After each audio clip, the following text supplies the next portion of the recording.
오늘도 썰맘을 찾아주신 여러분 반갑습니다. 그럼 오늘의 사연 시작하겠습니다.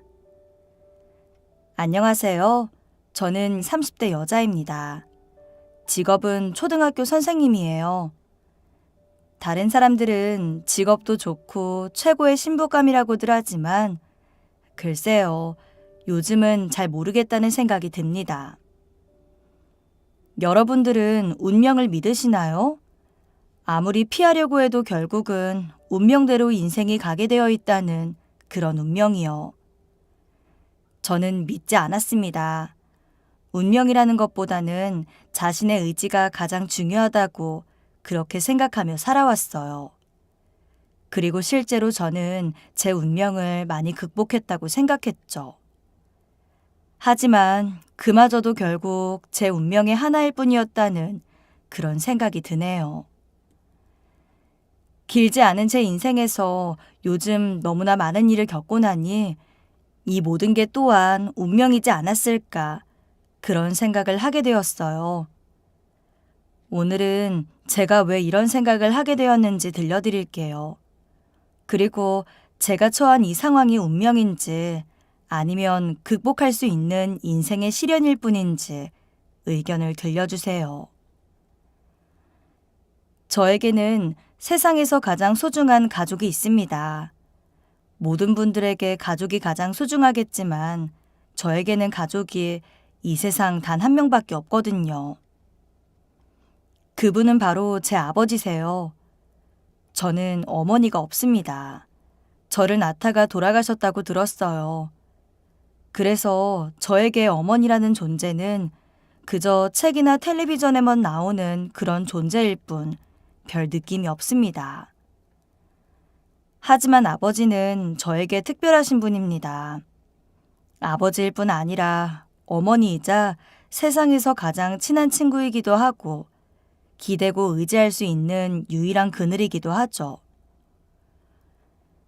아버지는 고물상을 운영하시면서 저를 키우셨어요. 어머니가 저를 낳다가 돌아가시고 그 이후로는 쭉 저를 혼자 키우셨죠. 저는 아주 어릴 때는 고물상에서 온갖 물건들을 가지고 놀면서 컸습니다. 그래서 지금도 웬만한 사람들보다 훨씬 더 낡은 옛 물건들을 잘 다루고 어떤 것은 고칠 수도 있답니다. 제가 어렸을 적 고물상은 온 동네 만물상이나 수리점 같은 역할을 했거든요. 그래서 우리 고물상에는 늘 고장난 TV, 라디오, 혹은 자전거 같은 것들이 가득했어요. 고장나서 팔러 온 사람들도 있었고 수리를 맡기러 온 사람들도 있었죠. 물론 고물상이 지금도 그렇지만 예전에도 이미지가 깨끗하고 그렇진 않죠. 하지만 예전에는 수입이 그렇게 나쁘진 않아서 저희 집은 형편이 나쁘지 않았습니다. 아니, 오히려 넉넉한 편이었어요. 물론 가끔 고물상집 딸이라고 놀림을 받은 적도 있습니다. 하지만 또 다른 면에서는 다른 아이들에게는 없는 자전거를 두세 대씩 가지고 있는 저를 보며 동네 아이들은 시기 질투를 하기도 했죠. 네 자전거는 전부 고물상에서 주운 거잖아. 새 것도 아니면서. 더러우니까 저리로 가. 우린 우리끼리 놀 거야. 이런 이야기를 들으면 눈물이 나기도 했어요. 어린 마음에 동네 어른들조차 저를 가리키며 아, 그 고물상 내 딸? 이런 말을 하면 괜히 서럽고 아버지가 부끄럽게 느껴진 적도 있었죠. 아버지는 일을 하시느라 늘 손에는 기름때가 묻어있고 지저분한 작업복을 입고 있었으니 철없는 마음에 그런 생각을 했던 겁니다. 사춘기였던 중고등학생 시절에는 아버지가 부끄러워서 길에서 만나도 아는 척도 하지 않고 그냥 지나쳐버린 적도 있어요. 그때 길 건너편에서 저를 보고 반갑게 손을 들었다가 제가 고개를 돌리고 친구들과 못 본 척 지나가는 모습을 보고는 슬그머니 팔을 내리시던 아버지의 모습은 지금도 생생하게 기억이 납니다.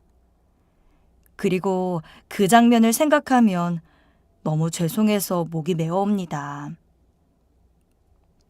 하지만 아버지는 늘 인자하셨어요. 제가 아무리 쌀쌀맞게 대하거나 짜증을 부려도 언성 한번 높이지 않고 그저 조용히 웃으실 뿐이셨습니다. 제 아버지는 그런 분이세요. 고물을 모아서 판 돈을 본인에게는 하나도 쓰지 않고 늘 저에게 최고로만 해주시려고 하시고 형편이 어려운 사람들이 물건을 팔러 오면 값을 넉넉하게 쳐주고 맡아둘 테니 찾아가라고 말씀하시는 분. 동네 할머니 할아버지들이 모아온 폐지를 언제나 후하게 쳐주시고 꼭 뭐라도 더 주시던 분, 그런 분이십니다. 그래서인지 저는 부족함 하나 없이 풍족하게 잘 자랐네요. 철이 들어서부터는 저희 아버지가 고물상을 한다는 걸 안 친구가 깜짝 놀랄 정도였어요.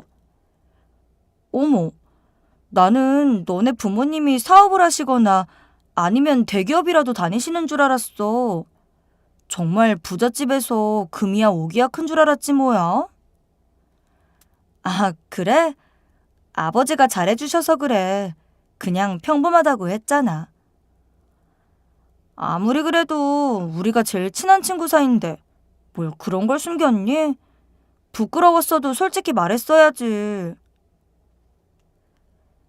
친구의 말을 처음 들었을 때는 멍한 느낌이었어요.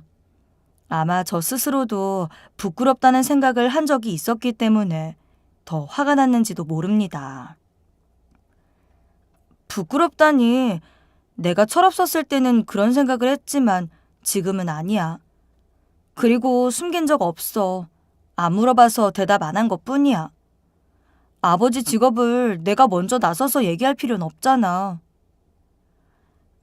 그래, 알았어. 뭘 그렇게 발끈하고 그래. 그냥 의외라 이거지. 이미지랑 너무 달라서 그래. 네, 사실 이게 사람들의 솔직한 마음이겠죠. 사람들은 참 이상합니다.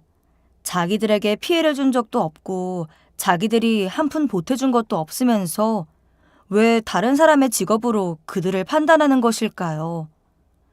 우리 아버지는 누구보다 열심히 일해서 자식 잘 키우고 입히고 먹이고 또 다른 사람들에게 베풀며 사시는데 말입니다. 그래도 저도 사람인지라 이런 시선에 신경이 쓰이지 않은 건 아니었어요. 그래서 점점 정말 마음을 터놓고 지내는 친한 사이가 아니면 개인적인 이야기를 잘 하지 않게 되었죠. 괜히 이런저런 이야기를 해봤자 다른 사람들에게 평가질을 당하게 되는 것이 싫었습니다. 그래서 더 열심히 공부하고 더 열심히 살았어요. 친구들은 이런 저를 두고 수군거리기도 했습니다. 세진이는 이번에 또 전교 8등이더라. 교대 간다고 하던데 선생님 되려나 봐. 집이 별로니까 자기라도 집안을 일으켜야 되나 보지. 그러니까 저렇게 친구들도 멀리하고 공부만 하는 거 아니야. 그래도 세진이네 집 잘 살지 않아? 용돈도 넉넉하고 걔네 아빠가 해달라는 건 다 해주는 것 같던데. 야, 그래봤자 동네 고물상인데. 그 아빠도 세진이만 바라보고 있을걸? 거기서 벌어봤자 얼마나 벌겠어. 나중에 대학 등록금이나 제대로 내겠어? 그러니까 교대 가는 거겠지. 아마 나중에 아빠 먹여 살려야 해서 힘들걸? 우리랑은 다르지. 하긴 그렇겠다. 세진이가 대학 가면 아마 그 집안에서 대학 가는 사람은 걔밖에 없겠지. 소녀과장이네. 불쌍해라. 제가 그래도 평소에 친하게 지냈다고 생각했던 친구들이 화장실에서 이런 이야기를 나누는 것을 듣고 저는 다시는 그 누구도 제 아버지를 무시하지 못하도록 해야겠다고 이악 물고 결심했어요. 그래서 더 열심히 공부하고 더 열심히 살았죠. 교대를 간 건 선생님이라는 타이틀이 탐나서도 아니었고 그저 아이들을 가르치는 것이 좋아서였습니다. 그리고 되도록이면 저도 베풀면서 살고 싶었어요. 바로 제 아버지처럼요. 그렇게 열심히 공부해서 교대를 갔고 또 열심히 공부해서 임용시험에 합격해 선생님이 된 날 아버지는 우셨어요. 왜 우냐고 그랬지만 정말 펑펑 우셨습니다. 너무 펑펑 울어서 당황스러울 정도였어요. 한참을 울고 난 아버지가 그러시더군요. 사실 네 엄마가 학교 선생님이었어. 얼마 오래 일하진 못했지만 어렸을 때부터 선생님이 꿈이었지. 그렇게 열심히 공부해서 선생님이 되었어. 그때가 생각나서 그래. 아빠가 너무 기분이 좋아서. 고맙다, 세진아. 저는 그날 처음으로 엄마에 대한 이야기를 들을 수 있었습니다. 제가 원하는 것은 뭐든 다 해주는 아버지였지만 단 하나, 어머니 이야기만은 절대 해주시지 않았거든요. 엄마도 선생님이었다고요? 엄마가 선생님을 했어요? 좀 더 얘기해 주세요, 아빠. 니네 엄마도 학교 선생님이었어. 널 가지고 그만둬서 2년인가 3년밖엔 근무를 못했지만 그래도 아이들을 가르치는 일을 참 좋아했어. 아마 너도 참 잘할 거야. 엄마가 우리 세진이 보면 엄청 좋아했을 텐데. 지금도 하늘에서 좋아하겠지. 저는 그날 처음으로 엄마가 모셔져 있는 곳으로 가볼 수 있었습니다. 엄마는 흔한 납골당이 아니라 수목장으로 모셔져 있었어요. 예쁘고 아담한 나무 아래에 어머니가 잠들어 있었죠. 그곳에는 엄마의 이름이 적힌 작은 명찰 하나가 달려 있었습니다. 하지만 어디에도 사진은 없었어요. 엄마가 돌아가신 후 다 처분하셨다고 하시더군요. 그 이유를 아버지는 절대 말하지 않았지만 저는 머지않아 그 이유를 알게 되었죠. 너무나도 충격적인 이유를 말입니다. 그렇게 짧은 만남을 뒤로하고 아버지는 다시 어머니에 대해서는 입을 다물었습니다. 제가 아무리 졸라도 다시는 이야기하시지 않았어요. 그때 저는 내가 다 컸는데도 한마디도 안 하는 아버지가 좀 원망스럽기도 했습니다. 저도 궁금한데 굳이 저렇게까지 숨길 필요가 있을까 하는 생각이 들었죠. 하지만 이제는 압니다. 아버지가 그렇게나 숨기려 했던 이유를 말이에요. 그건 바로 저를 보호하기 위해서였습니다. 어쩌면 차라리 그때가, 아무것도 몰랐을 그때가 더 행복했던 걸까요? 그렇게 시간은 흘렀습니다. 저는 조금 떨어진 곳에 있는 초등학교에 부임을 했고 정신없이 몇 년을 보냈네요. 아이들과 생활하고 가르치는 일은 즐거웠어요. 저에게도 잘 맞고 무엇보다 보람을 느낄 수 있었네요. 아이들의 때묻지 않은 순수함에 오히려 제가 힐링이 된달까? 위로를 받을 때도 많았습니다. 그쯤 저는 남자친구를 소개받게 됐습니다. 동료 선생님의 친구의 친구였는데 소개팅을 하라며 거의 반강제로 나가게 됐죠.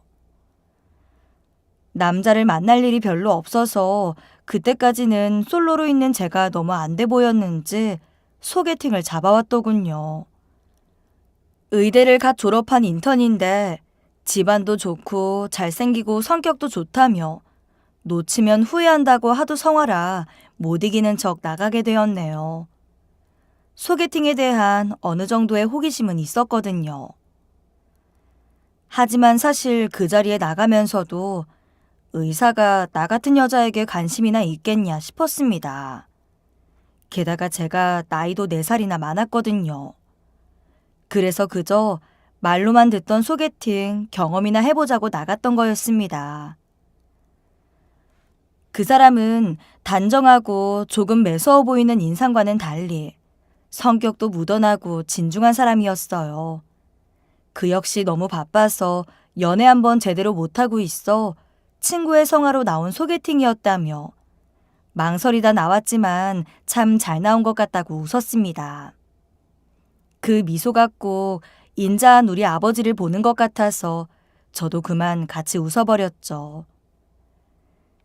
그렇게 저희는 자연스럽게 서로 사귀게 되었습니다. 모든 것이 무르르듯 자연스러웠어요. 꼭 언젠가 만나 사귀게 되어 있는 운명이었던 것처럼 말입니다. 저희는 비슷한 것이 참 많았어요. 식성도 비슷하고 취미도 비슷하고 좋아하는 것, 싫어하는 것도 비슷했어요. 심지어 체질도 비슷하고 외모마저 비슷했죠. 같이 길을 걸으면 둘이 정말 닮았다고 천생연분은 비슷하게 생겼다더니 정말 그런가 보다는 이야기를 정말 많이 들었습니다. 네, 그때 저는 그 사람과 저는 운명이구나 라고 생각했어요. 그리고 그 운명이 너무나 감사하고 행복했습니다. 그 사람과 만나게 되었을 때 저는 그에게 우리 아버지의 직업을 이야기했고 아버지의 작업장으로 데려갔는데도 그는 정말 신경 쓰지 않았습니다. 오히려 폐지를 가지고 온 할머니들의 리어카를 밀어드리고 짐을 묶어 정리하는 아버지를 돕기까지 했어요. 그리고 아버님은 정말 대단하시고 훌륭하신 분이라고 진심을 담아 이야기했습니다. 하지만 아버지는 사실 제 남자친구를 딱히 좋아하시지는 않으시더군요. 누구에게나 친절하고 인자하신 분이셨는데 제 남자친구에게만은 대면대면하게 대하셨죠. 제가 서운해서 따진 적도 있습니다. 아빠, 왜 내 남자친구한테는 그렇게 서먹하게 굴어? 온 동네 할머니 할아버지들한테는 간도 쓸개도 다 빼줄 것처럼 잘해주면서. 아까도 시간 내서 들렀는데 바쁘다고 쳐다도 안 보고. 내가 얼마나 민망했는 줄 알아? 미안해. 내가 좀 바빠서 그랬지. 거짓말하지 마. 아무리 바빠도 아빠가 그럴 사람이야? 지나가던 거지가 들려도 하던 일 팽개치고 나가서 도시락 사오는 사람이면서. 아, 진짜 좀 잘해줘. 아빠한테 잘 보이려고 얼마나 노력하는데. 아유, 알았어. 너 이 녀석, 그 녀석이 아빠보다 좋냐? 나야말로 서운하다. 남자 생겼다고 아빠한테 이렇게 화낼 거야? 아니, 그게 아니라 아빠가 너무 쌀쌀맞으니까 그렇지. 그냥 미안하잖아. 내가 남자친구라고 너무 싸고 돌아서 그래? 아니, 그럼 내가 언제까지고 혼자 늙을 때까지 아빠 옆에만 있을까? 그러는 걸 원해? 그냥 아빠 옆에서 늙어 죽어? 나는 차라리 그래도 괜찮어. 그냥 내 옆에서 계속 같이 살아도 뭐. 아빠는 네가 결혼 안 해도 괜찮어. 지금처럼 좋아하는 일 하면서 너만 행복하면 돼. 아유, 내가 못 살아 정말. 싫어. 난 좋아하는 사람이랑 결혼하고 알콩달콩 잘 살 거야. 그래도 아빠 안 버릴 테니까 인상 좀 펴시라고요. 자식 키워놔도 다 필요 없다더니 그 말이 딱 맞네, 딱 맞아. 아빠 서운하다 서운해. 아빠는 이러시면서 계속 말을 돌리셨죠. 저는 그게 그저 남자친구가 생긴 딸에게 서운한 아빠, 세상 못 말리는 딸바보라서 그러시는 것으로만 생각했습니다. 하지만 그런 딸바보 아버지도 남자친구가 전문의를 따고 저에게 청혼을 하자 아빠도 한 발 물러서셨어요. 제가 남자친구보다 나이가 많았기 때문에 남자친구는 한시라도 빨리 저와 얼른 결혼하고 싶어 했네요. 남자친구가 정식으로 인사 온 날, 아버지는 어색하게 술상을 마주하고 앉아있다가 별 얘기 없이 술만 드셨습니다. 남자친구가 안절부절 못하며 제발 허락해달라 이렇게 말하자 갑자기 아버지는 눈물을 뚝뚝 흘리셨죠. 아빠 왜 이래? 취했어? 아버님, 걱정 마세요. 제가 세진이 정말 행복하게 하겠습니다. 믿어주세요. 아버지는 눈물을 훔치더니 한숨을 크게 쉬시고는 겨우 말씀을 꺼내셨어요. 세진이는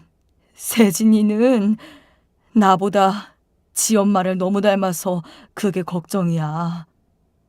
세진이는 너무 엄마를 닮았어. 내가 잘 키운다고 키웠는데 지 엄마 보기 안 부끄러워야 할 텐데 내가 후회가 되네. 그렇게 아버지는 계속 눈물을 흘리다가 남자친구에게 잘 부탁한다는 말을 남기고서 방으로 들어가셨습니다. 저는 아버지의 갑작스러운 행동이 그저 저를 너무 아끼는 마음에 나온 것이라고, 잘 못하는 술을 해서 감정이 격해진 것이라고 생각했어요. 남자친구 역시 외동딸을 너무 아끼는 아버지의 마음이라서 그런 것이라고 그렇게 여겼죠. 그렇게 우리 집에서 허락을 받고 저는 곧 남자친구네 집으로 인사를 가게 되었어요. 남자친구의 아버지는 큰 병원장이셨습니다. 그런 남자친구네 집은 그야말로 으리으리했네요. 집안이 괜찮다는 이야긴 들었지만 그 정도까진 줄은 몰랐던 저는 현관 앞에서 벌써 기가 죽는 느낌이 들더군요. 남자친구네 가족은 아버지와 어머니 그리고 누나가 계셨습니다. 누나는 대기업을 다니시는 분으로 결혼을 하셨는데 남자친구처럼 인상은 매서웠지만 사실 따뜻한 분이셨어요. 어머니는 남자친구와 누나의 인성이 어머니에게서 나왔구나를 바로 알 정도로 따스하고 좋으신 분이셨습니다. 어머니는 제가 쭈뼛쭈뼛 집 안으로 들어가자 너무나도 환하게 웃으시며 반갑게 맞아주시더군요. 편안하고 친근하게 대해주셔서 정말 감사했죠. 만약 어머니가 있다면 이런 느낌이었을까, 이런 생각이 들 정도로 너무나 저에게 다정하게 잘해주셨습니다. 하지만 시아버지 되실 분은 어머니와는 달랐어요. 아버지는 남자친구의 매서운 인상 그대로 차갑고 냉정하고 또 오만하신 분이시더군요. 제가 인사를 하는데도 굳은 표정으로 자리에 그대로 앉아 저를 위아래로 훑어볼 뿐 대꾸도 하지 않았습니다.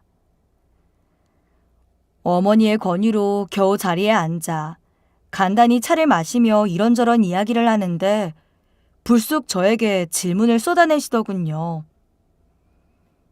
그래, 나이가 4살이나 많다면서 결혼을 하겠다고?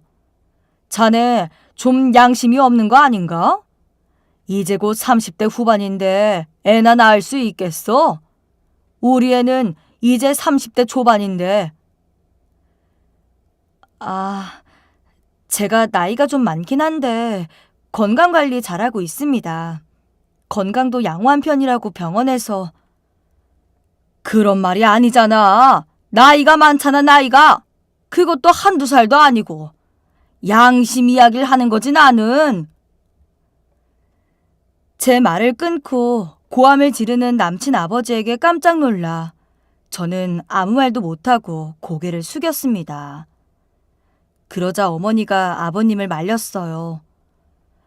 아니, 왜 처음 본 사람한테 화부터 내고 그래요? 그리고 나이가 많으면 뭐 어때서요? 나도 당신보다 2살 많잖아요. 그래도 잘만 살았는데 뭘. 4살 차이는 궁합도 안 본다는데. 얘들이 우리랑 같어? 당신은 가만히 있어봐. 그래, 학교 선생이라고? 나이도 많은데 직업도 고작 공무원이어가지고. 부모님은 뭘 하시나? 저는 울지 않기 위해 주먹을 꼭 쥐었습니다. 어머니는 일찍 돌아가셨고 아버지는 고물상을 하세요. 동네에서 하신 지 오래되셨어요. 그러자 갑자기 남친 아버지가 화들짝 놀라면서 들고 있던 찻잔을 거의 내던지다시피 하시더군요. 그리고 언성을 더욱 높이시면서 저에게 삿대질까지 하기 시작했습니다. 뭐? 이런 거지 같은, 뭐 이런 게 다 있어? 나이도 많은데 가난한 집안에서 얼른 돌아가. 더 이상 할 말 없어. 결혼? 꿈도 꾸지 마. 어디서 천박한 것이 우리 집안에 들어오려고. 참내 어이가 없어서. 당장 안 나가? 아버지, 말씀 좀 가려하세요. 천박하다뇨. 꼭 그렇게까지 말씀하실 필요는 없잖아요. 제가 사랑하는 사람이에요. 뭐, 사랑? 웃기지 마. 너 모르겠어? 얜 꽃뱀이야, 꽃뱀. 어디서 다 늙은 꽃뱀에게 홀려가지고 정신 차려 이 새끼야. 둘 다 너무 감정이 격해진 것 같아 겁이 났습니다. 그리고 꽃뱀이라는 이야기를 듣고 있자니 억울하기도 하더군요. 아버님, 제가 부족한 점이 있는 건 사실이지만 열심히 잘하겠습니다. 그리고 제 아버지도 저 열심히 잘 키워주셨어요. 아버님과 이 사람에게 누가 되지 않도록. 그때 무언가가 제 얼굴을 퍽 하고 치더군요. 목이 아플 정도로 고개가 휙 돌아가고서야 알았습니다. 남자친구의 아버지가 벌떡 일어나 제 뺨을 때렸다는 것을요. 뭐, 부족한 점? 웃기지 마. 곰을 주워 겨우 끼니나 때우는 주제. 우리 집안, 우리 의사 집안 사돈으로 가당키냐 하냐고. 어디서 주제 넘게 나서고 있어?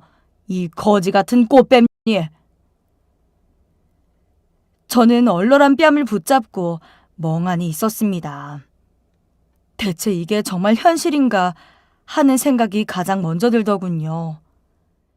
아픔은 그 뒤에나 찾아왔어요. 그리고 부끄러움과 서름, 억울함과 분함이 한꺼번에 뒤섞여서 찾아왔습니다. 남자친구가 자리에서 벌떡 일어나 저를 감싸 안으며 말했어요. 왜 이러세요? 이렇게까지 하실 일이에요? 이 사람도 곱게 곱게 큰 사람이에요. 아버지라고 이렇게 함부로 대할 사람 아니라고요. 뭐, 곱게? 이게 미쳐도 유분수가 있지. 그 거지년이 뭘 곱게 커? 너 진짜 모르겠냐? 꽃뱀에게 홀려서 아주 이 새끼가 어디서 아버지한테 눈을 흘겼어? 제발 그만하시라고요. 천박하다니. 아버지가 훨씬 더 천박해요. 이 사람 아버님은 얼마나 인자하고 교양 있는 줄 아세요? 의사라고 사람 무시하고 막말하는 아버지보다 훨씬 교양 있어요. 뭐 이 새끼야? 너도 이리 와. 상황이 격해지자 남자친구의 어머니와 누나가 말렸습니다. 남자친구의 아버지가 자리에서 일어나 남자친구도 한 대 칠 기세였거든요. 그만해요. 막말도 정도껏 해야지. 알았어요, 알았어. 마음에 안 드는 거 알았으니까 방에 들어가요. 손님 대우를 이렇게 하는 법이 어딨어? 손님? 누가 손님이야? 저 천박한 꽃뱀이? 야, 너 재수 없으니까 나가. 다시는 꼴도 보이지 마. 너 이 새끼, 넌 당장 집으로 들어와. 아유, 내가 너 나가서 혼자 산다고 할 때부터 언젠간 사단이 날 줄 알았어. 아빠, 진정하고 일단 방으로 들어가세요. 여기서 더 하면 큰일 나요. 얼른요. 엄마, 아버지 좀 모시고 들어가세요. 어머니가 겨우 남친 아버지를 데리고 안쪽 방으로 사라지자 거실에는 저와 남자친구, 그리고 남자친구의 누나만 남았습니다. 그제야 참았던 눈물이 툭 떨어지더군요. 남자친구의 누나가 안쓰럽다는 듯 제 어깨를 토닥였습니다. 우리 아빠 성격이 좀 이래요. 미안해요. 워낙 독불장군이시라서. 늘 남에게 아쉬운 소리를 안 하고 살아서 좀 그런 게 있어요. 아프죠. 아휴, 이 고운 얼굴을. 아니에요. 제가 더 잘할게요. 죄송합니다. 세진 씨가 뭐가 죄송해. 동생이랑 둘이만 잘 살면 됐지. 일단 오늘은 집에 가고 여기서 있었던 일은 잊어요. 그래야 나중에도 얼굴 안 붉히니까. 내가 정말 미안해요. 누나는 제 손을 잡고 저를 잘 토닥였습니다. 그리고 남자친구는 저를 집까지 데려다 주면서 어쩔 줄 몰라 했죠. 정말 너무 미안하다며 하지만 자신을 믿어달라고 간곡하게 말했습니다. 내가 진짜 면목이 없어. 하지만 자기야, 걱정 마. 나는 자기 절대 안 놓을 거야. 아버지가 허락 안 하시면 그냥 우리끼리 살면 돼. 그러니 자기도 이상한 생각하지 마. 알았지? 내가 안 놓을 거니까 자기도 나만 따라오면 돼. 저는 차마 쉽게 알겠다는 말이 나오지 않았습니다. 이래서 아버지가 그렇게 망설이셨던 걸까 하는 생각도 들었죠. 그날은 왜 그렇게도 아버지에게 미안하고 또 미안했던지. 끝까지 대답을 들으려고 매달리는 남자친구를 억지로 돌려보내고 방에 들어가 얼마나 울었는지 모릅니다. 어쩌면 그때 독하게 마음을 먹고 헤어졌더라면 상황은 달라졌을 겁니다. 하지만 그 또한 운명이었을까요? 매일매일 아버지에게 대들고 싸우면서도 끝까지 저를 붙잡고 있던 남자친구의 간절함을 저는 외면할 수 없었어요. 저 또한 남자친구를 놓고 싶지 않았던 것도 솔직한 심정이었고요. 그리고 남자친구가 아버지에게 허락을 구한 이후로 자세한 사정을 모르던 아버지가 남자친구에게 마음을 여셨죠. 가끔 찾아오면 곁을 내어주고 이런저런 이야기를 하기도 하고 웃어주는 시간이 길어지는 그 모습이 어찌나 보기가 좋던지요. 저는 이제 마음으로 남자친구를 받아들이기 시작한 아버지에게 솔직한 사정을 이야기할 수 없었습니다. 남자친구와 같이 밥을 먹으며 인자하고 환한 웃음을 지으시는 그 모습을 계속 간직하고 싶었어요. 저희는 한동안 그렇게 지냈습니다. 남자친구의 아버지는 뇌질환으로 유명한 병원의 병원장이었고 남자친구도 전문의를 따서 아버지 병원에서 근무를 했어요. 하지만 남자친구의 아버지가 우리 사이를 극심하게 반대하시자 매일 싸우다 결국 병원에 사표를 내고 나오는 지경에까지 이르렀죠. 그리고 아버지가 끝까지 반대하면 그냥 우리끼리라도 결혼을 하자는 말까지 나왔습니다. 그 말을 따르자니 그 사람과 그 가족을 제가 끊어놓는 것 같아서 마음이 편하지 않았어요. 그렇다고 전혀 저를 받아들일 생각이 없는 아버지의 허락을 기다리는 것도 멀어만 보였죠.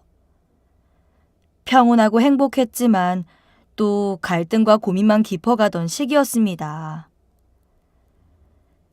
그러던 어느 날 저는 청천벽력 같은 소식을 들었습니다. 갑자기 아버지가 길에서 쓰러지신 겁니다. 다행히 길에서 폐지를 정리하던 할머니가 발견해서 바로 주위에 알려 병원으로 옮겨졌어요. 학교에서 급히 연락을 받고 부랴부랴 달려가는데 병원에서 연락이 오더군요. 응급수술을 해야 한다고 말이죠. 그런데 자기네 병원에서는 수술을 할 수 없다고 다른 병원으로 옮겨야 한다고 말입니다. 구급대원이 급하게 다른 병원으로 연락해봤지만 그날따라 응급으로 뇌출혈 수술을 할 수 있는 병원을 찾기는 쉽지가 않았습니다. 시간이 더 지체되면 수술을 하더라도 후유증이 남을 수 있다는 구급대원의 말에 더 이상 아무 생각도 할 수 없었네요. 저는 곧바로 남자친구에게 전화했어요. 자기야, 어떡해. 우리 아빠 어떡해. 우리 아빠 뇌출혈로 쓰러지셨어. 수술해야 하는데 병원이 없어. 살려줘, 자기야. 우리 아빠 좀 살려줘. 저는 살려달라는 말만 되풀이하며 펑펑 울었습니다. 남자친구는 진정하라며 말을 하더군요. 자기야, 진정해. 자기가 진정하고 맘을 단단히 먹어야 돼. 내가 책임지고 아버님 일어나게 할 테니 걱정하지 마. 걱정 말고 바로 우리 병원으로 와. 알지? 자기네 병원으로? 하지만 거기는... 자기야, 지금은 아버님이 최우선이야. 아버님 완쾌만 생각해. 시간 없으니까 일단 빨리 우리 병원으로 모셔와. 저는 그 말에 주저없이 구급차를 남자친구 아버지의 병원으로 보냈습니다. 나중에 그 어떠한 일이 벌어지더라도 일단은 아버지를 살려야 했으니까요. 저는 부랴부랴 응급차를 따라 남자친구 아버지의 병원에 도착했어요. 하지만 남자친구는 저에게 일단 진정하고 병원 근처 카페에서 기다리고 있으라고 문자를 보내왔더군요. 아버님은 곧 수술 들어갈 거야. 급하니 짧게 쓸게. 일단 병원 근처에서 대기하고 있어. 수술 끝나고 연락할게. 우리 아버지가 수술하실 거야. 걱정 말고 기다려. 바로 연락할게. 아버지는 이미 수술에 들어가기 위한 준비를 하고 있는 중이었습니다. 그리고 담당 수술 교수는 놀랍게도 남자친구의 아버지였어요. 저는 문자를 받고 병원 앞에 우두커니 서서 펑펑 울었습니다. 남자친구의 아버지는 뇌 수술에 관해서는 내로라 하는 의사셨고 그분에게 진료를 받는 것만으로도 몇 달에서 1년 가까이 대기를 해야 하는 사람이었어요. 아무리 친분이 있어도 절대 예약을 빼주지 않기로 유명했죠. 그런 사람이 갑자기 응급실로 들이닥친 이름 모를 사람의 수술을 집도한다는 것은 남자친구가 아니었으면 불가능했을 겁니다. 저는 그의 아버지가 자신이 수술하는 사람이 내 아버지라는 것을 모르고 수술을 할 것이라는 확신이 들었어요. 그렇기 때문에 남자친구는 수술이 끝날 때까지 일단 저를 병원 밖에서 대기시킨 것이겠죠. 세상에 하나밖에 없는 가족인 아버지가 수술을 받는 상황인데도 병원에 들어가지도 못하는 현실이 어떻게 보면 가혹했지만 저는 수술만 잘 된다면 그보다 더한 것도 기꺼이 받아들일 준비가 되어 있었습니다. 아버지 수술만 무사히 잘 끝난다면 저는 어디에 있던지 정말 전혀 상관이 없었어요. 그렇게 저는 병원이 잘 보이는 곳에서 선체로 5시간을 기다렸습니다. 다리가 아프지도 목이 마르지도 않았습니다. 그저 그 시간이 5년과도 같게 느껴졌을 뿐입니다. 마침내 수술이 끝났으니 병실로 오라는 연락을 받고 뛰어갔을 때 아버지는 다행히 수술을 잘 마친 뒤 중환자실로 옮겨진 상태였어요. 일찍 발견되었고 빨리 수술을 받을 수 있어서 후유증은 크게 남지 않을 것이지만 일단 지켜보자는 말을 들었죠. 아버지는 중환자실에서 3일 정도를 더 계시다가 일반 병실로 옮겨졌습니다. 정말 감사하게도 수술한 다음날 의식이 돌아오셨고 회복 속도도 빠르고 수술도 잘 되어 경과가 몹시 좋았네요. 저는 그동안 중환자실 면회 시간에만 몰래 왔다가 급히 얼굴을 가리고 황급히 병원을 빠져나가기를 반복했습니다. 혹시라도 남자친구 아버지 눈에 띄일까봐 피했던 것이죠.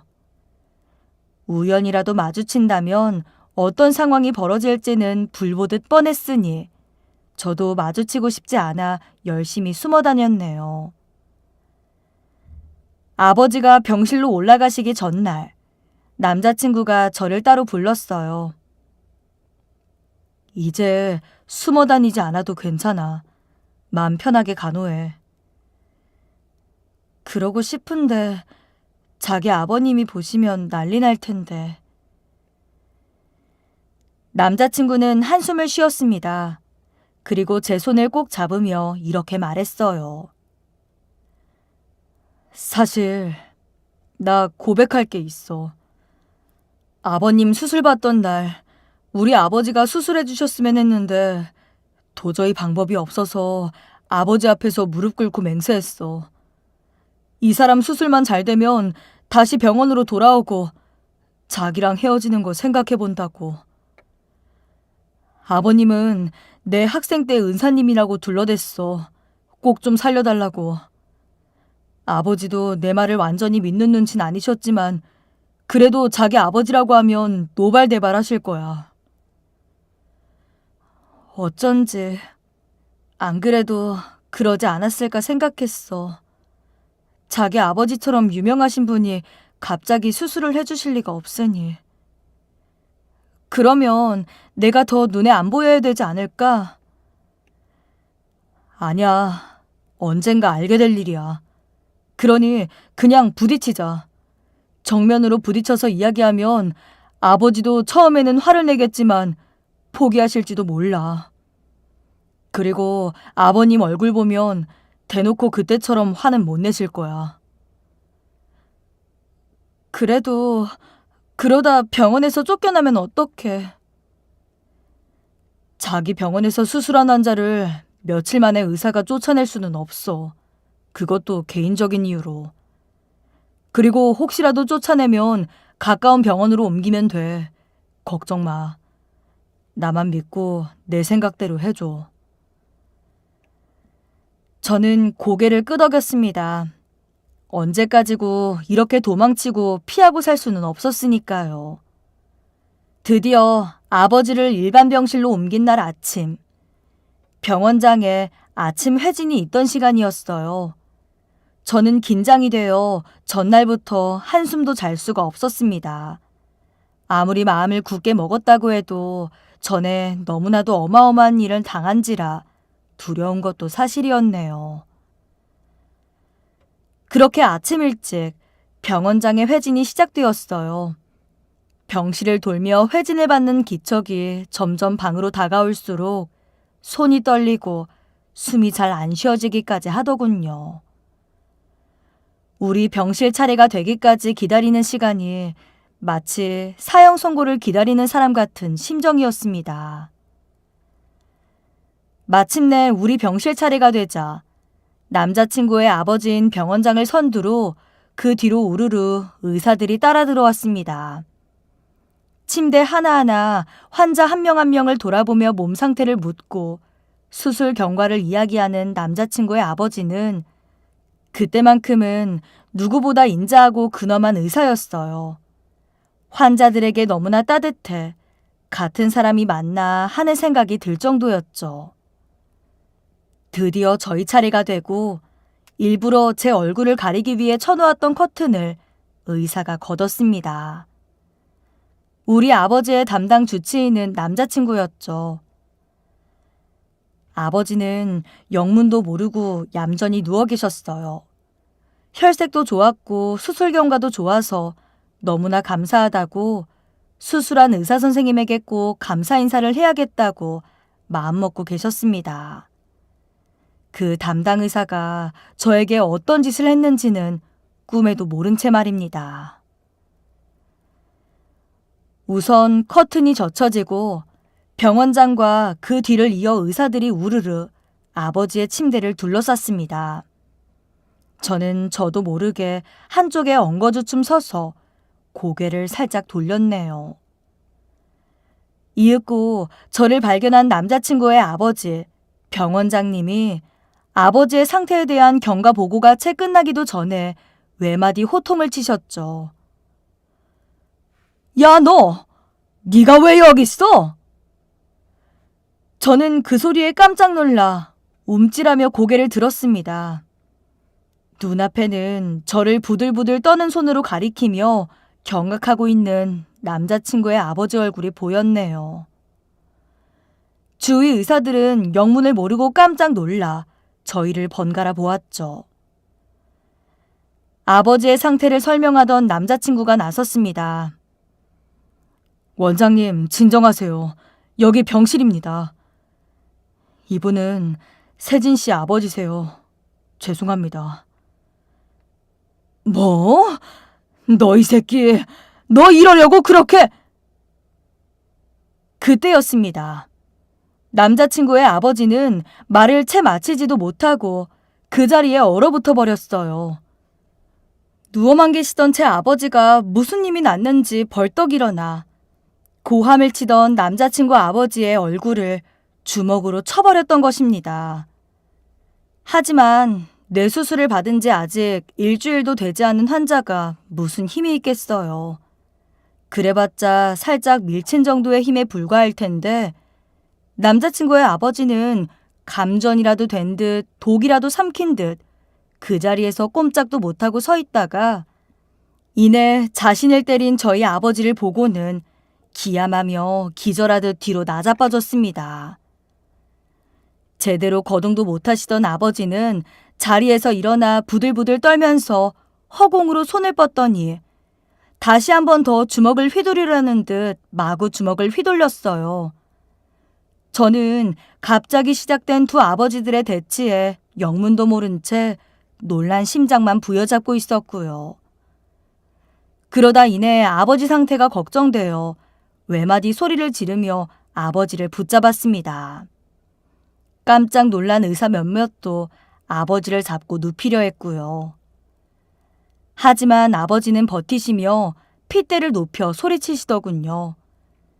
그 소리라고 해봤자 쉰 목소리로 가날프게 나올 뿐이었지만요. 나쁜 놈, 죽일 놈, 씹어먹어도 시원찮을 놈. 이 개만도 못한 새끼야. 네가 아직도 숨쉬고 살아있냐? 내가 오늘은 내 손으로 널 박살낼 거야. 이리 와, 이 개만도 못한 놈아. 저는 아버지가 저에게 화를 내는 남자친구의 아버지를 보고 분노에 찼다고 생각했습니다. 평소 저를 끔찍하게 생각하셨던 아버지를 봐서도 충분히 그러시고도 남으실 분이셨죠. 하지만 아버지가 막말과 욕을 내뱉는 모습은 처음 본지라 가슴이 벌렁거리고 저도 모르게 눈물이 터져 나왔네요. 무엇보다 아직 완쾌가 되지 않은 아버지를 안정시켜야만 했습니다. 아버지 진정하세요. 진정하세요. 이러다가 큰일 나세요. 그런데 아버지의 입에서 나오는 말이 조금 이상했습니다. 아무래도 저와는 상관이 없는 얘기 같았죠. 이 개 같은 놈아, 나는 한시도 너를 잊은 적이 없어. 내 동생 살려내, 이 나쁜 놈아. 내 동생 죽여놓고 넌 이렇게 잘 처먹고 잘 살고 있었다니. 이 저 죽여도 모자랄 새끼. 그러자 벼락이라도 맞은 듯 그 자리에 꿈쩍 안고 있던 남자친구의 아버지가 덜덜 떨면서 물었습니다. 미정이가 죽었습니까? 예? 죽었어요.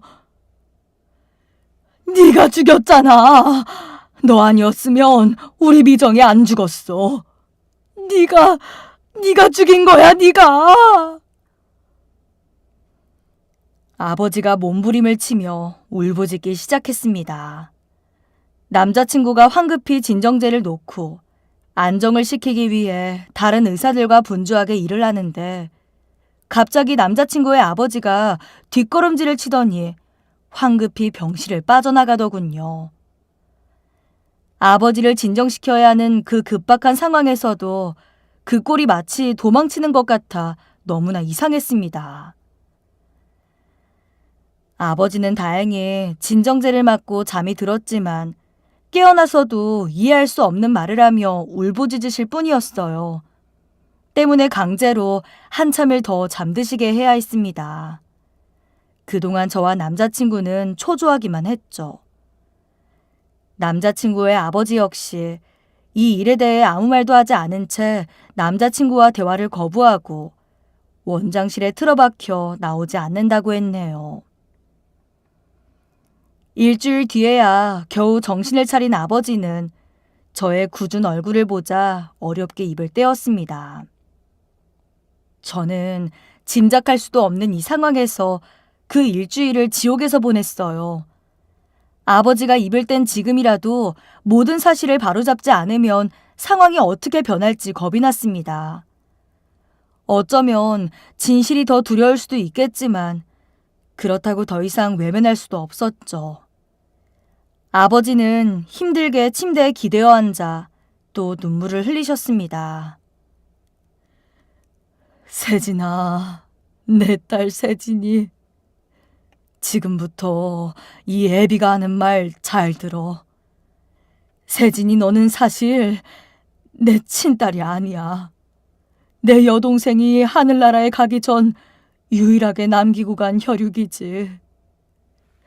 너는 참 네 엄마를 많이 닮았어. 선생님이 되고 싶어 하는 것부터 말이야. 아버지가 들려준 진실은 충격적이었습니다. 엄마는 아버지보다 3살 아래의 여동생이었습니다.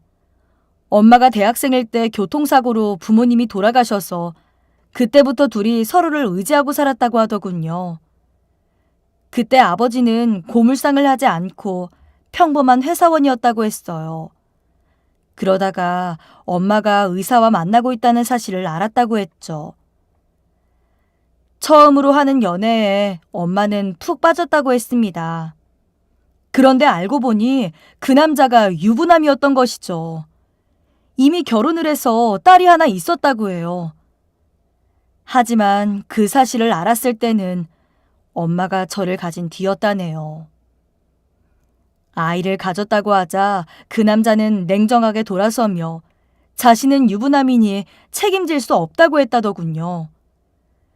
절망한 어머니가 울며불며 매달리고 빌어도 보았지만 그 남자는 돈 몇 푼 쥐어주며 연락도 끊고 병원도 옮기고 이사까지 갔더라고 했습니다.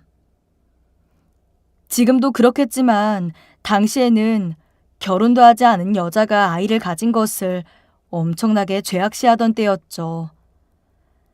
어머니는 그렇게 좋아하던 교직도 쫓겨나듯 그만두고 한순간에 모든 것을 잃고 버려진 것이었어요. 아버지, 아니 외삼촌이 그 사실을 알았을 때는 이미 그 남자는 어디론가 떠나버리고 어머니는 불러오는 배를 안고 버티다 쓰러진 다음이었답니다. 이후 외삼촌은 사방을 수소문해 그 남자를 찾아내어 멱살을 잡았지만 경찰에게 끌려날 뿐이었다고 합니다. 그마저도 곧 병원을 옮기고 주소를 옮겨 더 이상 찾을 수 없게 되었다고요.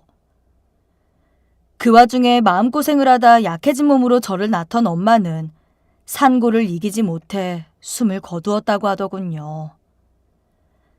외삼촌은 그 이야기를 해주며 아직도 그날이 떠오르는지 북받쳐 오르는 감정을 참지 못하고 뜨거운 눈물을 흘렸습니다. 미정이는 그렇게 가버리고 병원에서 널 안겨주는데 얼마나 작고 갸냘프던지. 뱃속에서 눈치를 보느라 그랬는지 너무 작게 태어나서 너마저 위험하다고 했었어.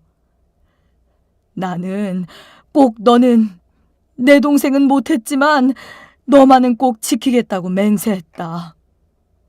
그렇게 널 지키려고 했는데 결국 미안하다 미안해. 저는 말없이 아버지를 안아드렸습니다. 이제야 다 이해할 수 있었어요. 어머니를 따라 선생님이 된 저를 보고 왜 그렇게 울었는지, 왜 어머니 이야기를 나에게 해주지 않았는지 말입니다. 그리고 남자친구를 마음에 들어하지 않았던 이유도 이해할 수 있었어요. 어머니처럼 의사를 좋아하는 사람이라고 데리고 온 것이 본능적으로 거부감이 들었을 것입니다. 무엇보다도 유부남이면서 주위를 속이고 내 어머니를 만나놓고 아이를 가지자 냉정하게 버렸던 그 남자, 짐승만도 못한 그 인간 말종은 바로 이 병원의 병원장, 내 남자친구의 아버지였죠. 외삼촌이자 아버지는 제 남자친구에게서 어쩌면 예전 그 남자의 모습을 느꼈을지도 모릅니다. 그래서 더 마음에 들지 않았을지도 모르죠. 저는 이제는 너무나 약해진 아버지를 꼭 안고 눈물을 펑펑 흘렸습니다. 이런 어마어마한 비밀을 가슴에 품고 애간장이 찢어지는 한을 숨긴 채 남자 혼자 얼마나 고생스럽고 힘들게 아이를 키웠을까요? 저를 키우며 남몰래 흘렸을 눈물이 얼마나 많을지, 남몰래 한숨 지었을 그 시간을 제가 감히 상상이나 할 수 있을까요? 저는 아버지께 감사하다고, 저를 키워주셔서 감사하다고, 하지만 걱정 마시라고 아버지는 영원한 내 아버지라고 말씀드렸습니다. 그리고 일단 몸을 먼저 돌보기로 했죠. 우리는 그 다음날 바로 퇴원수속을 밟았습니다. 아버지의 주치인 남자친구는 갑자기 웬 퇴원이냐고 아버지의 퇴원을 반대했어요. 하지만 저는 일단 나중에 설명할 테니 병원을 옮겨달라고 했죠. 남자친구는 약간 의아한 듯 보였으나 아버지가 편안하게 회복에만 전념할 수 있는 곳으로 병원을 옮겨주었습니다. 퇴원 수속을 하고 병원비 정산을 하러 갔더니 뜻밖에도 원무과에서 병원비 정산이 완료되었다고 하더군요. 병원장 지시로 전부 정산되었다면서요. 저는 헛웃음이 나왔습니다. 그렇게나 나를 천박하다 멸시해놓고 이제 와서 한 톨의 죄책감이라도 들었던 걸까요? 아니면 얼른 떠나라는 걸까요? 그건 직접 확인을 해봐야 알 것입니다. 저는 아버지가 몸을 회복하시는 동안 주변을 정리했어요. 학교에도 전근 신청을 하고 아버지가 관리하던 고물상도 주변 분에게 처분했죠. 그리고 제가 해야 할 일들을 하나씩 차근차근 해나갔습니다. 무엇보다 먼저 남자친구를 불러 도저히 믿을 수 없는, 사실 있어서도 안 되는 우리의 관계의 진실을 밝혔습니다. 남자친구는 처음에는 웃더군요. 무슨 드라마라도 봤냐고 말입니다. 저는 그 앞에서 가지고 온 서류 봉투 하나를 내밀었어요. 그의 머리카락과 저의 머리카락으로 의뢰한 유전자 검사지였습니다. 우리는 아버지가 같은 남매였죠. 슬픈 일이었지만 저는 눈물은 나오지 않았네요. 내가 한때 가장 사랑했던 사람이자 이제는 나의 배다른 남동생이 되어버린 그 사람도 너무나 가혹한 운명을 겪어야만 하는구나 라는 생각만 들었죠. 우리 둘 다 잘못한 것이 없는데도 말입니다.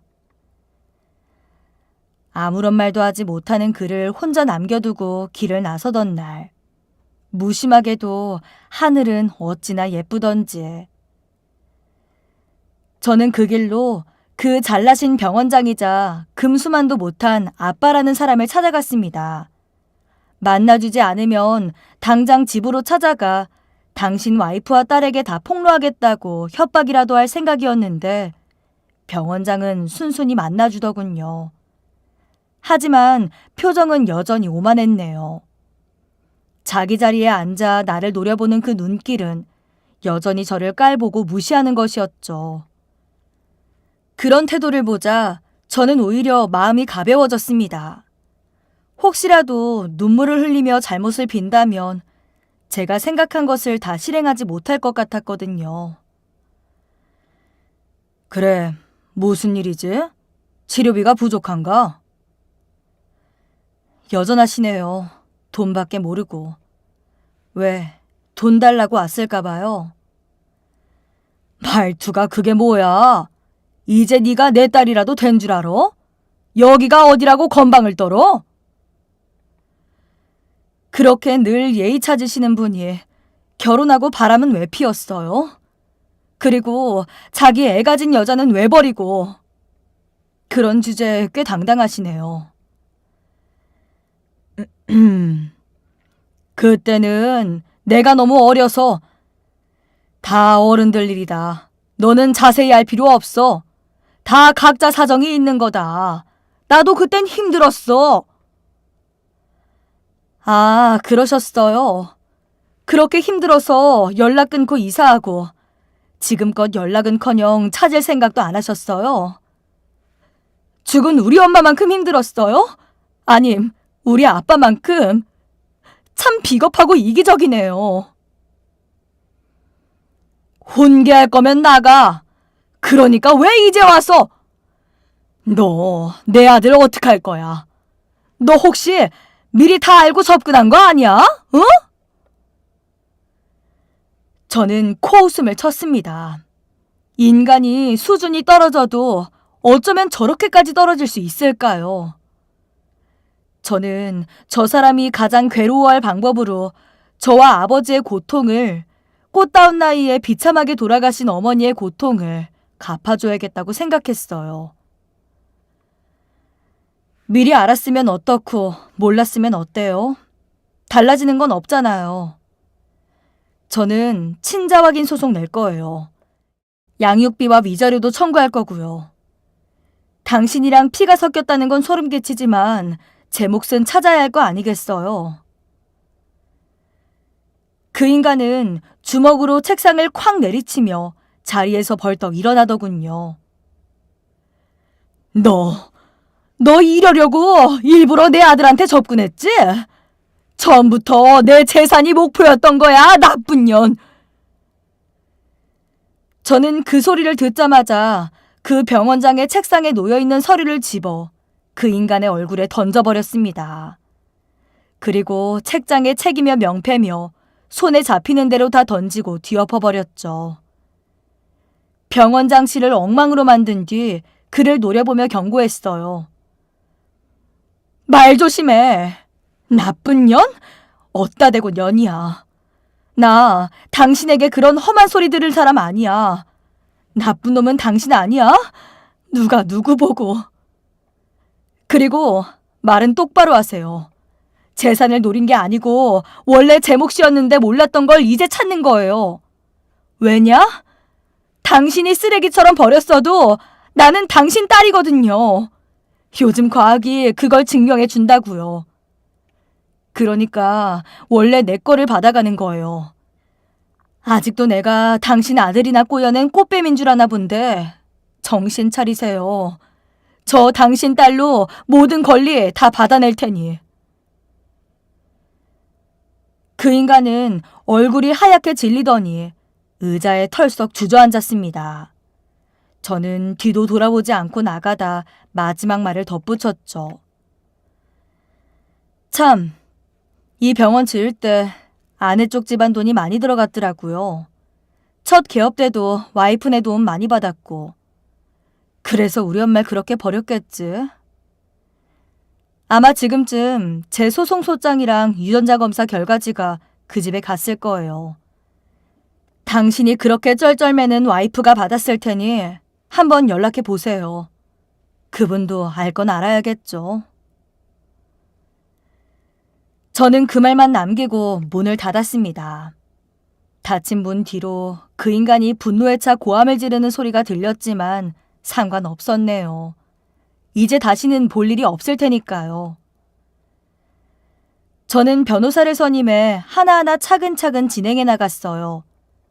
소송은 순조로웠습니다. 명백한 증거가 있으니 어쩔 도리가 없었겠죠. 그 사이 몸이 많이 나아진 아버지를 모시고 저는 원래 아버지가 나고 자란 곳으로 이사를 했습니다. 아버지는 그곳을 그리워하셨는데 혹시라도 내가 그곳에서 자라며 무슨 소문이라도 들을까봐 낯선 곳으로 나와 자리를 잡은 것이라 하셨어요. 그렇게 저는 다시 아버지가 그리워하던 고향으로 돌아갔습니다. 조용하고 깨끗한 도시였죠. 저는 그곳에서 아버지와 어머니가 다녔던 바로 그 초등학교에 부임해 아이들을 가르치고 있어요. 나중에야 알게 되었지만 아버지는 원래 도서관 직원이셨다고 했습니다. 조용하고 인자하시던 성품의 아버지는 원래도 책과 참 잘 어울리시는 분이셨어요. 다행히 아버지의 옛 친구분이 시립도서관 관장님으로 계셔서 아버지는 그곳에서 파트타임 일을 하실 수 있게 되셨습니다. 저를 키우시느라 힘든 고물상 일도 마다하지 않으셨던 아버지는 이제 원래 자리로 돌아가 조용한 도서관 한켠에서 손때 묻은 책을 정리하고 좋아하는 시집을 읽으십니다. 건강도 많이 좋아지셨어요. 그제야 모든 것이 제자리로 돌아온 느낌이 듭니다. 마치 운명처럼요. 저도 아버지와 어머니의 고향으로 돌아오니 태어나 한 번도 살지 않았던 곳인데도 아늑한 느낌이 듭니다. 원래 내가 이곳으로 돌아왔어야 한다는 운명처럼 말이죠. 나를 버렸던 그 아빠라는 인간은 결국 병원장에서 물러났더군요. 제가 낸 소송을 그 아내가 알게 되면서 그 결혼 생활도 끝났고요. 원래 그 아내 쪽 집안이 대단한 부자여서 그 돈으로 만든 병원이었기 때문에 대부분의 결정권을 아내 쪽 집안 사람들이 가지고 있었다 합니다. 결국 그 사람은 원장에서 쫓겨나고 이혼을 당한 뒤 작은 병원에 월급 의사로 일하고 있다 들었습니다. 결혼 생활 동안에도 그런 아내에 대한 보험보다는 권위적이고 억압적인 모습만 보였던지라 아내는 물론 자식들도 모두 그를 외면했다고 해요. 자상하고 인자하던 그 어머니를 생각하면 죄송한 마음도 들지만 사실 잘못은 그 사람이 한 것이니 우리는 전부 희생자일 뿐이죠. 남자친구였던 그는 의사를 그만두고 외국으로 떠났습니다. 떠나기 전 잠깐 저를 찾아왔었는데요. 그동안 아무리 연락을 하거나 찾아와도 절대 만나지도 전화를 받지도 않았는데 외국으로 가기 전 먼 이곳까지 온 그를 외면할 수 없었네요. 저희는 어색하게 서로 마주 앉아 커피를 한 잔 마셨습니다. 그 사람은 간단히 아버지의 건강을 묻고는 이것저것 조심해야 할 사항을 알려주고 그리고 말없이 앉아 제 얼굴만 쳐다보다가 떠났어요. 생각보다 많이 슬프진 않았어요. 그저 그와 저 사이의 운명이 안타까울 뿐이었죠. 그는 떠나기 전 이해한다고 미안하다고 건강하게 잘 지내라는 말을 남겼습니다. 이제 다시는 만날 일이 없겠죠. 친자 확인 소송이 끝나고 저는 그동안의 양육비와 위자료 등도 넉넉하게 받았습니다. 이미 재산을 다 빼앗긴 그 인간이었지만 그의 아내가 제 몫을 넉넉히 챙겨주었다 하더군요. 그리고 그는 계속 아내 쪽으로 빚을 갚는 중이고요. 아마 죽을 때까지 그 빚을 갚겠죠. 이렇게 모든 것을 정리하고 저는 오늘도 조용하고 아늑한 이곳에서 매일매일 예쁜 아이들과 지내고 있습니다. 티 없이 밝은 아이들의 얼굴을 보면 세상의 모든 굴레나 몹쓸 운명도 덧없다는 생각이 들어요. 퇴근을 하면 도서관으로 아버지를 모시러 갑니다. 창가에 앉아 조용히 책을 읽고 계시거나 서가를 정리하고 계시던 아버지는 저를 보면 언제나 한결같이 밝은 미소를 보여주세요. 저는 그런 아버지와 산책도 하고 식사를 하죠. 이렇게 하루하루가 너무나 평온하고 행복합니다. 이제는 가혹한 운명이 더 이상 저를 괴롭히는 일은 없겠죠. 이대로 건강한 아버지와 함께 따뜻한 나날을 보낼 일만 있기를 바라봅니다. 오늘의 썰맘 사연에 여러분의 소중한 댓글 기다리면서 구독, 좋아요, 공유는 물론 알람 설정도 부탁드립니다. 그럼 오늘도 함께 읽어주셔서 감사합니다.